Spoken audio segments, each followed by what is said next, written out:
ಉನ್ನತ ಹುದ್ದೆಗಾಗಿ DCM DK Shivakumar ಅವರು ದೇವರ ಮೊರೆ ಹೋಗ್ತಾ ಇರೋದು, ಪ್ರಾರ್ಥನೆ ಸಲ್ಲಿಕೆ ಮಾಡ್ತಾ ಇರೋದು ಇದೆಲ್ಲವೂ ಕೂಡ ನೋಡೋದಕ್ಕೆ ಸಿಗ್ತಾ ಇದೆ. ಈಗಲೂ ಕೂಡ ಉನ್ನತ ಹುದ್ದೆ ಬೇಕು, ಇಟ್ ಮೀನ್ಸ್ ಸಿಎಂ ಕುರ್ಚಿ ಬೇಕು ಅನ್ನೋ ಕಾರಣಕ್ಕೆ ಡಿಸಿಎಂ ಡಿಕೆ ಶಿವಕುಮಾರ್ ಅವರು ಮತ್ತೊಮ್ಮೆ ಪವರ್ಫುಲ್ ದೇವರ ಮೊರೆ ಹೋದ್ರಾ ಅನ್ನೋದು ಪ್ರಶ್ನೆ. ಉನ್ನತ ಹುದ್ದೆಗೆ ಪೂಜೆ ನೆರವೇರಿಸಿದ್ರ ಡಿಸಿಎಂ ಡಿಕೆ ಶಿವಕುಮಾರ್. ಪ್ರಾರ್ಥನೆ ಮಾಡೋದು ನನಗೆ ಬಿಟ್ಟಿರುವ ವಿಚಾರ, ಫಲ ಕೊಡೋದು ಬಿಡೋದು ದೇವರಿಗೆ ಬಿಟ್ಟಿರುವ ವಿಚಾರ ಅಂತ ಪ್ರತಿ ಸಲ ಕೂಡ ಡಿಸಿಎಂ ಡಿಕೆ ಶಿವಕುಮಾರ್ ಹೇಳ್ತಾ ಇದ್ರು. ನಿನ್ನೆ ಮಂಡ್ಯದ ಭೂವರಹಸ್ವಾಮಿ ದೇಗುಲದಲ್ಲಿ ಡಿಕೆ ಶಿವಕುಮಾರ್ ವಿಶೇಷ ಪೂಜೆಯನ್ನ ನೆರವೇರಿಸಿದ್ದಾರೆ. ವಿಶೇಷ ಪೂಜೆಯ ಬಳಿಕ ಡಿಕೆ ಶಿವಕುಮಾರ್ ಅವರು ಪ್ರತಿಕ್ರಿಯೆ ಕೊಟ್ಟಿದ್ದಾರೆ. ನಾನು ಜೈಲಲ್ಲಿದ್ದಾಗ ನಮ್ಮ ಅತ್ತೆ ಮಾವ ಇಲ್ಲಿಗೆ 4 ಬಾರಿ ಬಂದಿದ್ರು. ಇಲ್ಲಿ ಬಂದು ನೋಡಿದಾಗ ನನಗೆ ಇಲ್ಲಿಯ ಮಹಿಮೆ ಅರ್ಥ ಆಯಿತು. ನನಗೆ ಉನ್ನತ ಹುದ್ದೆ ಸಿಗಲಿ ಅಂತ ಹೋಮ ಮಾಡಿದ್ದಾರೆಂಬ ವಿಚಾರ ಗೊತ್ತಿಲ್ಲ. ಎಲ್ಲ ಹಿರಿಯರು ಸ್ವಾಮಿಗಳು ನನ್ನನ್ನು ಪ್ರೀತಿಯಿಂದ ಕಾಣ್ತಿದ್ದಾರೆ ಅಷ್ಟೇ. ಇದು ಅದ್ಭುತ ಐತಿಹಾಸಿಕ ದೇವಾಲಯ ಅಂತ ಡಿಸಿಎಂ ಡಿಕೆ ಶಿವಕುಮಾರ್ ಅವರು ಒಂದು ರಿಯಾಕ್ಷನ್ ಕೊಟ್ಟಿದ್ದಾರೆ.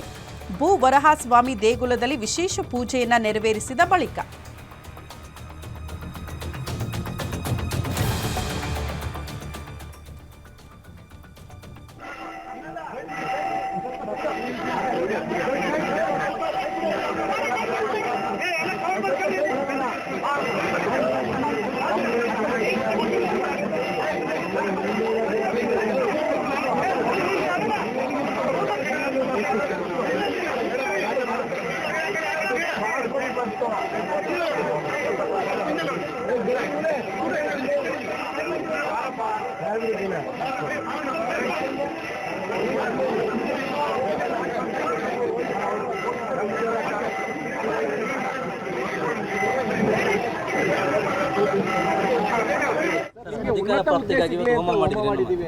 ನನಗೆ ಗೊತ್ತಿಲ್ಲ, ಅದು ನನಗೆ ಗೊತ್ತಿಲ್ಲ.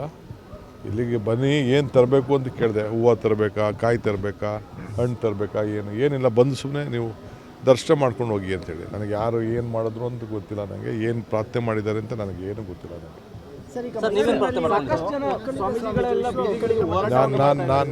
ನಾನು ಯಾವುದಕ್ಕೂ ನನಗೆ ಎಲ್ಲರೂ ಕೂಡ ಭಾಳ ಪ್ರೀತಿಯಿಂದ ನೋಡ್ತಾ ಇದ್ದಾರೆ. ಎಲ್ಲ ನಾನು ಇಂಥವ್ರು ಅಂಥವ್ರು ಅಂತಲ್ಲ, ಎಲ್ಲ ಹಿರಿಯರು ಸ್ವಾಮಿಗಳು ಮಕ್ಕಳು ಎಲ್ಲರೂ ಕೂಡ ನನಗೆ ಭಾಳ ಪ್ರೀತಿಯಿಂದ ಆಶೀರ್ವಾದ ಮಾಡಲಿಕ್ಕೆ ಬಯಸ್ತಾ ಇದ್ದಾರೆ. ಅಷ್ಟು ಬಿಟ್ಟರೆ ನನಗೇನು ಗೊತ್ತಿಲ್ಲ. ನನಗೆ ಗೊತ್ತಿಲ್ಲ, ಅದು ನನಗೆ ಗೊತ್ತಿಲ್ಲ. ಇಲ್ಲಿಗೆ ಬನ್ನಿ ಏನು ತರಬೇಕು ಅಂತ ಕೇಳಿದೆ. ಹೂವು ತರಬೇಕಾ, ಕಾಯಿ ತರಬೇಕಾ, ಹಣ್ಣು ತರಬೇಕಾ, ಏನಿಲ್ಲ ಬಂದು ಸುಮ್ಮನೆ ನೀವು ದರ್ಶನ ಮಾಡ್ಕೊಂಡು ಹೋಗಿ ಅಂತೇಳಿ. ನನಗೆ ಯಾರು ಏನು ಮಾಡಿದ್ರು ಅಂತ ಗೊತ್ತಿಲ್ಲ. ನನಗೆ ಏನು ಪ್ರಾರ್ಥನೆ ಮಾಡಿದ್ದಾರೆ ಅಂತ ನನಗೆ ಏನು ಗೊತ್ತಿಲ್ಲ. ನನಗೆ